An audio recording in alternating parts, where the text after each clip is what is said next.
Hey, what's up, guys, and welcome back to Beyond the Void Horror Podcast.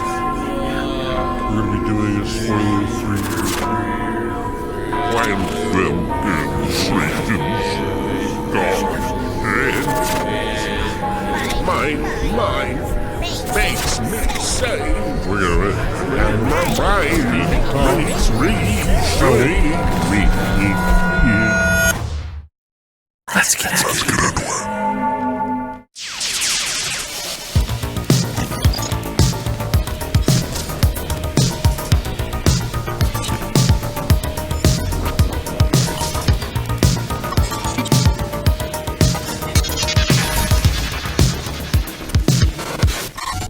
What's up, guys, and welcome back to Beyond the Void Horror Podcast. My name is Alex, and today we're going to be doing a spoiler review and an unboxing, if you don't understand demonic language, that is, of The Church from 1989 by Michele Soavi, who is an Italian director that shadowed Dario Argento and many of the Italian directors and producers of their time. I picked this up from Severin, which is a really hard kind of cover to see on the screen here. But yeah, I got this from Severin when they put out the Sect, Cemetery Man movie, which is also by this director as well, those movies. And I also picked up the Spider Labyrinth by a completely different director. All on 4K, by the way, and they have Blu-rays of them. Yeah, I'm a little late to the party, but this just came out on Shudder, so I figured this would be a good time to talk about it. I'll be doing the Sect as well here sometime later, but we'll get it done. But I'm going to tell you all about this movie and everything that's inside of it as well. I'm going to spoiler-free review kind of it. It'll have some spoilers in it, though, towards the end because it's an older movie. But I honestly don't think it's going to spoil anything for you. I think it'll just make you want to see this movie more. So let's get into it.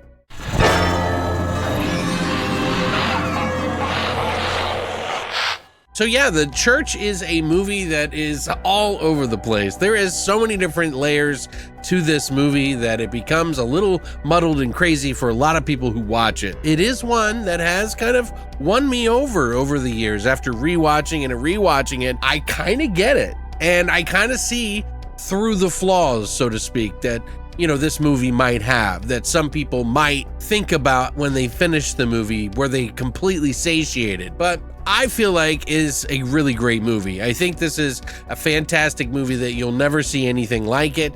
Is it a little spotty in some areas? Yes. The tone perfectly balanced? No. But there are some undeniably amazing shots, scenes, kills, and just about everything that make a great movie. So, it's up to interpretation whether or not you enjoy the movie, but I'm telling you, this is a wild movie. So let me tell you what it's all about, okay? This is a movie that is about a church that has been built over a mass grave of some satanic occult type people that lived in this village. They buried them in it after they slaughtered everybody, built the church on top of it to keep it locked away forever so that the evil wouldn't get out and spread like a virus. It's worse than the Black Death. If you've ever seen the movie Demons or Demons 2, then you're probably pretty much in the know of what kind of evil they're talking about and how infectious that can be. Demons 1 took place in a movie theater where a bunch of patrons start to suddenly outbreak into a demonic plague, which is kind of like zombies, only demons. Make sense? If you get scratched or bitten, the virus spreads. Well, in the sequel, by the same director, Lamberto Bava, and also produced by Dario Argento, they take it to a high-rise apartment complex where the evil breaks out again, and everybody's locked in. So it became inevitable that Lamberto Bava was going to direct a third sequel, right? These movies were so popular and everybody loved them. He kind of dropped out afterwards and wanted to do something else. So they had a problem. Who were they going to get to direct it? There was a project that Lamberto Bava wanted him to work on, which happened to be Demons 3. And Michele Soavi, he decided to work with it and he agreed to do the direction of the movie, but he had a few ideas of his own. And if you look at the credits on the writer's side, There's a lot of writers, if you can see for yourself here. And that's because this script had a lot of problems and kept getting passed around to just about everybody. If you're an Italian horror fan, you probably know some of these names. So they decided to call the movie The Church in the end, after all, because it just wasn't working out for Demons. Now, there is a Demons 3, and it's called The Ogre,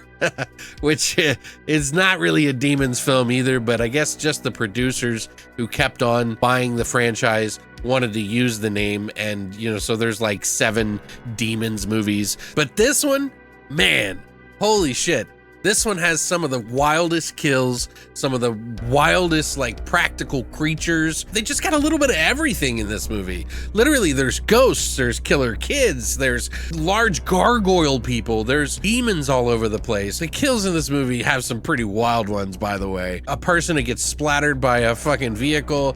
There's a man that impales himself on a power jackhammer. Jesus, it's pretty wild, man. Like, there's so many things that are going on in this movie that I think it's a little overwhelming to some people, and it's also not paced perfectly. And that's where I think a lot of people falter on their interest for this movie, because undeniably the creature effects and the violence and the deaths and the craziness is all amped up, but it has like this weird kind of flow to it that I think lose a lot of people. Also, the soundtrack on this, which is included in this release, by the way, the 3-disc release, the OST on here has, obviously some Keith Emerson, which they hired to do it, and of course Goblin comes to try to fill in where they left off. But a lot of the music is just so different from one another. It's just really haunting and weird and just very church driven.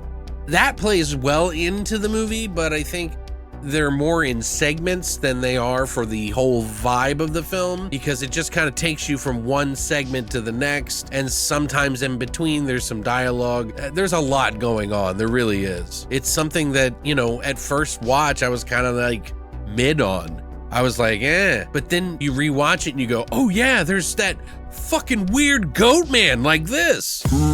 Pentagram nipples. Oh, holy shit, there's a dude that just jackhammered himself on there. And after a while, I started to kind of figure out what the story was and like how this evil comes back. I mean, the idea of having a church that gets infested with evil is pretty wild. And the way that they tell the story as to how the evil happens, well, that's pretty cool too. And they have this sort of mystery thrown in there with like a Indiana Jones style, like the secret of the tablet, something that just adds to this movie in some weird way. And then people start getting infected and turning into demonic things, doing really dark, fucked up things. You don't really see the people as these creatures like you did in the first Demons movie. And I think that also kind of works against it, because a lot of people know that this was going to be Demons 3. And so they sort of expect that from this movie. Don't get me wrong, I love the demons in Demons 1 and 2. They look amazing. They're like blue, they're freaky, their teeth are gnarling and gnashing, and they melt people with their blood. It's amazing. But this is a little bit of a different taste. This is going to give you a different vibe than you would have gotten with those movies. If you can kind of look past that and see just how beautiful some of the creatures and blood and just crazy shit, people losing their mind, pretty much everything that I love in films that do each one of these things individually into one film. So while it has its error in sort of pacing and tone, and there are a lot of things in this movie to admire, I think once you start watching it repeatedly and just thinking about it, you'll remember those scenes and go, oh yeah, that was really cool. Michele Soave was saying in the extras that, he doesn't really like to rewatch his movies because oftentimes he will find flaws in them and it'll eat at him. And, I've heard that from a lot of directors. This one in particular had some tonal issues and it didn't really work out the way that he wanted to. So probably more so because it didn't match his vision, I'm assuming. But this is just my thoughts on that. But this is also the for Michele Soave in a way. He had done his first film, which was Stage Fright, which is amazing. This one it's slowly moving up because I think I just really like demons. And whether they're frothing at the mouth and bleeding through the floor or psychologically impaling themselves on a jackhammer, I'm cool with it all, man. But yeah, I would have to give this movie a 7.5 or an 8. Like, I would have given this movie like a 6 out of 10 years ago, guys. So I don't know where it's gonna be when I end up. This may end up just being an 8 out of 10 for me anyway. And maybe I just need the courage to push me over the line by watching it one more time. But either way, I'm really glad to have this. This looked fantastic in 4K on this release. Severin really went balls to the wall with the look of this. It feels and looks just amazing. Like, there's stuff that I saw in here that I never noticed before, and I think you'll notice when you see this movie. It is so well shot. The scenes and, there's some scenes in this movie, guys, where there's like, shots from inside a helmet or from the instrument of terror that they're going to use to kill somebody. There's just a ton of different shots in this film that really make this film look amazing. And the effects in this film by Sergio Stivoletti is fantastic. He was a little miffed because he wanted to do the old demons, because who wouldn't want to do that? But after you see the creatures that he came up with in this movie, you're going to be like, dude, this is way more unique. But yeah, obviously Demons 1 and 2 still better than this movie, but yeah, this is a little different. I think you'll like it if you try it out. You should definitely at least watch it on Shudder if you like it. And if you end up liking it a lot more than you thought you would, well, hey, maybe you can pick up the 4K too, which I'm going to talk about right now, just because I want to go over some of the extras, also what's inside of the elements and what you can compare it to for other releases. So if you want to get into some of the nerdier shit about this release, maybe the soundtrack and things like that, well, stick around and yeah, we'll get into that now.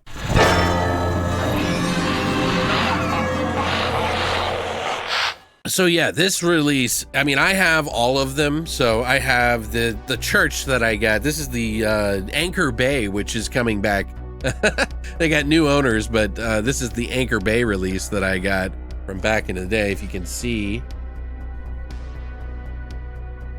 But yeah, I got the DVD, which I won't get rid of. For a movie that I didn't like, I hung on to that for some reason. I have the Blu-ray from the Scorpion releasing, and now I have the 4K blow your ass out version, the 3-disc special edition that I'm going to get into now. Now they have the slipcover, which I think is probably one of the best slipcovers I've seen them do, although I would probably want to put some like plastic over top of this, and I am going to, if it fits in the plastic like I have on some of these other movies. They have the clear slip, because I feel like this could get scratched up pretty easy, because it's, it's glossy. You've got the foil writing and everything on it, which looks amazing. You have the original cover here, well, the church spelling, not La Chiesa, which is the Italian version. The back, it has some extra stuff on there, all in white there. I don't know if there is a flip side. No, there is not a flip side to it. So I thought they would include another one, but I guess not.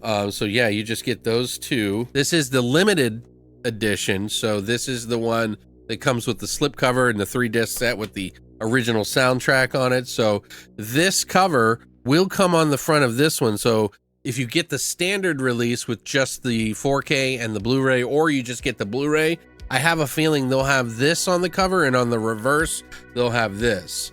So you can get the best of both worlds if you do that. $15 more to get the soundtrack and the slipcover, which I think is worth it personally. It's still available right now from Severin for $45, this limited edition, by the way. But you can also order the standard version, which is the non-limited edition without the slipcover and without the OSD from Diabolic DVD. Now, on the inside, we get 3 discs. The top one is the ultra high def, which it is in Dolby, which is the HDR, essentially Dolby Vision, the Blu-ray, and then the soundtrack right here.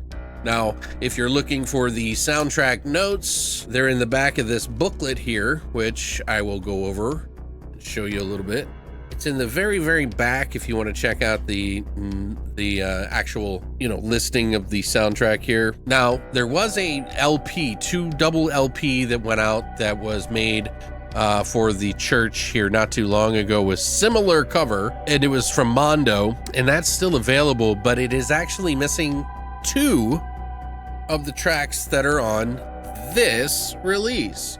So if you look here, you can see that both of them, there is 10 on the LPs, the vinyl versions, and then there's 12 tracks on the OST CD version. So somehow they acquired a little bit more extra rights and it has a little bit more on there. Obviously the vinyl is going to be more valuable because that's just the way it works. Now in the booklet though, you can kind of go through here. I didn't get through all the way here, but it's by Claire Donner of the Miskatonic Institute of Horror Studies, and there's a lot of history and story about it. Now there is a lot of extras in here. I'm not going to go through all of them here, but I'll just tell you for the most part they're all documentaries, like short documentaries. I think there's more than are on the Scorpion release, so there is that. I don't know of any other releases, so I can't compare. Now on the 4K disc itself, you get the trailer only. There's no bonus materials other than the trailer. Pretty great extras. I didn't get to really watch them all, so it is what it is, but I just kind of wanted to share with you guys because I think this is a movie that people should check out more. Obviously there's a fan base for it, but I think there could be more. And if you are a fan of 80s films, especially Italian horror, this is one that you might have missed and you might want to check out. But I would love to hear what you guys think about this release, about the movie The Church, about Michele Soave, about Dario Argento. Do you like Italian horror films? Have you ever watched any? Do you know where a lot of this stuff stems from? If you do like Italian horror, well, you have the right place here because I love it, and we'll be doing more and more as I go on. So thanks for coming by, guys. Great release by Severin. I think visually, it's like a 10 out of a 10. They released all these extra things that you can still buy on their website: pins, patches, shirts, all of that. So if you're curious, I didn't get any of those. I just ended up picking up this for $50 when it first came out, and I'm just now getting to see it. But yeah, it's a good movie. I really enjoy it. But let me know what you think in the comment section down below. I appreciate you coming by, and as always, Long live the void.